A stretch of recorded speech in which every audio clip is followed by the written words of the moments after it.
৪৫ million ইউরোতে Vinicius junior যখন Real মাদ্রিদে যোগ দেন তখন অনেকেই বলেছিলেন এটা পাগলামি, কিন্তু সময় প্রমাণ করেছে ফ্লোরেন্তিনোর ওই পাগলামিটাই ছিল মাস্টার স্ট্রোক। ভিনিসিয়াস মাঠে সময়ের বিশ্বসেরা উইঙ্গারদের একজন, মাঠের বাইরে শত শত মিলিয়ন ইউরোর বাণিজ্যিক শক্তি, মাঠের বাইরে যার সম্ভাব্য বাজার মূল্য ২০০ মিলিয়ন ইউরোরও বেশি।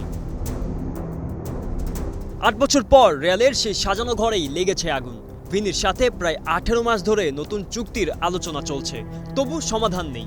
বর্তমানে প্রায় ২৪ মিলিয়ন ইউরো বার্ষিক বেতন পেয়ে থাকেন তিনি, আর নতুন চুক্তিতে বছরে কর পরবর্তী ২৮ মিলিয়ন ইউরো সমপরিমাণ পারিশ্রমিক চান বলে দাবি করা হয়েছে।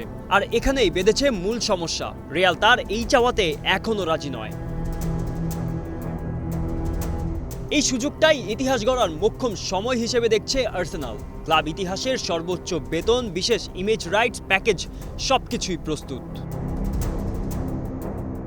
প্রশ্ন, কেন আর্তেতা ভিনিকে চাচ্ছেন? ২০২০ সালের পর ভিনির প্রতি ম্যাচে গোলের অবদানের রেশিও ০.৬৪, যা আর্সেনালের সাকা, ট্রসার্ড, মার্টিনেলি কিংবা মাদুয়েকের সবার চেয়ে বেশি। চ্যাম্পিয়ন্স লিগে ইংলিশ ক্লাবগুলোর বিপক্ষে মাত্র ২৬ ম্যাচে ২১টি গোলে সরাসরি অবদানও তার সামর্থ্যের প্রমাণ।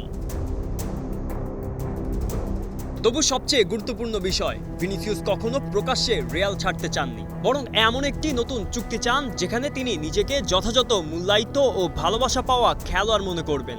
সভাপতি প্যারেজো বলেছেন, ভিনি থাকতে চান, ক্লাবও তাকে রাখতে চায়।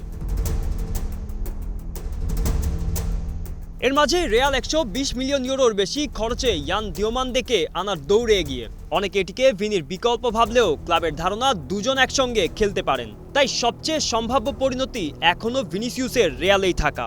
তবে আর্সেনালের চাপ, সৌদির বিলিয়ন ইউরোর প্রলোভন আর চুক্তির সময় ফুরিয়ে আসা, সব মিলিয়ে রিয়ালের ঘরের আগুন এখন জ্বলছেই। আর সেই আগুন নেভানোর ফায়ার এক্সটিংগুইশার এখন একটাই, ফ্লোরেন্তিনো প্যারেজের হাতে।